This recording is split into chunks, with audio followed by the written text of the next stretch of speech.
Okay, I'm looking at numbers 26, 27, and 28, which are the graphing problems from the Chapter 6 test preview. Okay, the first thing I would do if I'm going to graph a function, a trigonometric function, I would put it into standard form. So in this case, this equation I would rearrange. This 4 is actually the vertical shift. It's the h part of the equation. So really I would think of this as y equals -3 times the sine of 2 theta minus pi over 2 plus 4. So first thing, I'm going to state the vertical shift. It's the positive 4. And that means that when I draw my graph, if I number the y-axis and just count with a scale of 1s here, that my midline is up at 4. Draw that in first. The amplitude of my curve is 3.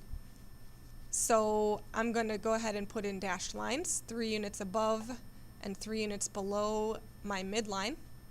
But I'm going to just write on the page, this is a reflected sine graph because of the negative sign in front of that 3. So don't forget about that.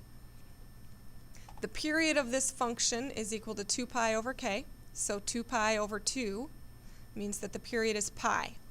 Okay,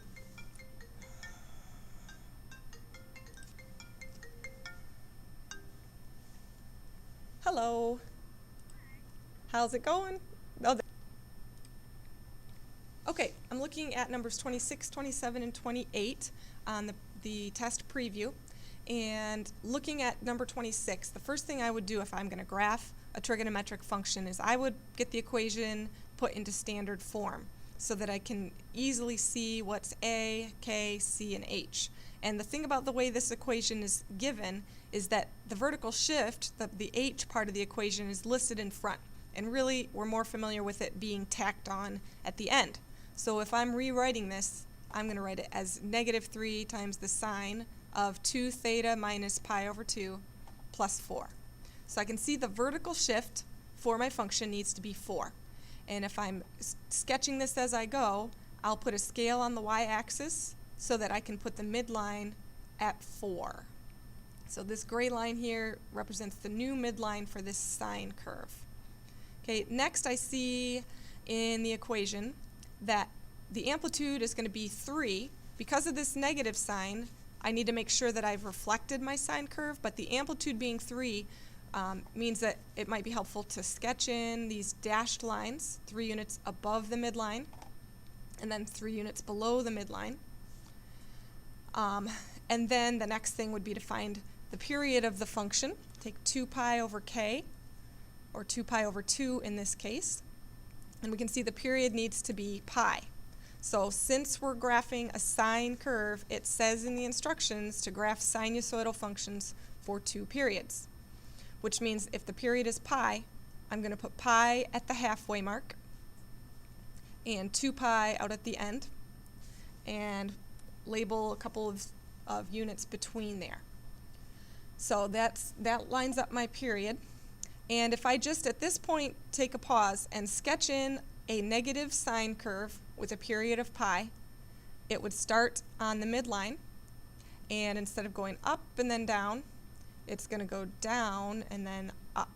So I'm going to sketch this in lightly, if at all. Do it very lightly, please, if you do it at all.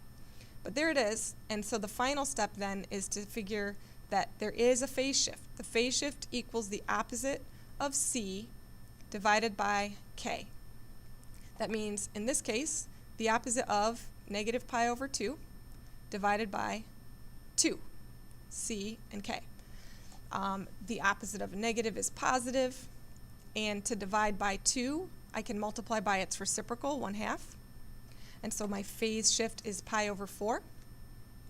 And that means that I'm going to take this lightly sketched gray curve here, and I'm going to drag everything over to the right by 1 unit. On this scale, going to the right 1 unit is pi over 4. And so my final graph lands where this blue curve is here. For number 27, in order to graph a cosecant, it's helpful to sketch in the sine first of all. So I can see that the vertical shift is -2. I labeled my scale on the y-axis so that I could put my midline down at -2. The amplitude of this curve is just going to be 1 unit. So it's going 1 below, 1 above. And the period is 4 pi. So I labeled my scale so that I can graph this sinusoidal curve for 2 periods. I put 4 pi here and 8 pi out at the end and labeled increments between. And at this point, I could sketch in a sine curve. Starting at the midline, it would go up and then down and then down and then up. But rather than sketch that one in, I actually just applied the phase shift. The phase shift is the opposite of negative pi over 1/2. So that becomes positive pi. And then I multiplied by 2 over 1. So since the phase shift is 2 pi, I said, well, normally this curve would start at the midline, right on the y-axis, but if I start it to the right by 2 pi, if I phase shift it and drag it to the right, it will start on the midline at 2 pi and go up and then down and back up again. So that is my helper curve when it's landed after it's been shifted to the right by 2 pi. And based on this sine curve here, I know to put my asymptotes wherever that helper graph had an intercept on the midline. So right here, right here, right here, here, and here. Wherever the intercept was on the midline, I've got an asymptote. And wherever a minimum or a maximum occurred, I sketch in my curves. So there is a cosecant graph. And for number 28, I'm graphing a cotangent function with a vertical shift of -1. So my midline is down at -1. I should have labeled a scale here probably on my y-axis, but I'm down at -1 for the midline. Amplitude is 1, but we won't do anything besides an amplitude of 1 for a tangent or a cotangent graph. The period for a cotangent function can be found by taking pi divided by k. And so the period is 4 pi. And since the instructions say to graph tangential functions for exactly 4 periods, I'm going to label 4 pi and 8 pi on the positive x-axis. And I'm going to label -4 pi and -8 pi on the negative x-axis. And that gives me enough space to graph 4 periods of this cotangent curve.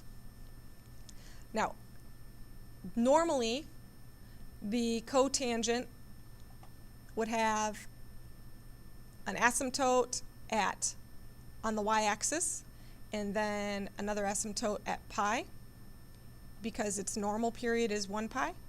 But this cotangent needs to have a period of 4 pi. So I sketched in an asymptote on the y-axis, but then the next asymptote isn't until 4 pi right here. And so my curve is centered between 0 and 4 pi on the midline at -1. And it's going up to the left and down to the right for a cotangent curve. You can sketch that in because, as it turns out, the phase shift for this curve is -2 pi, the opposite of c, divided by 1/4, that's k. And so the phase shift is a -8 pi.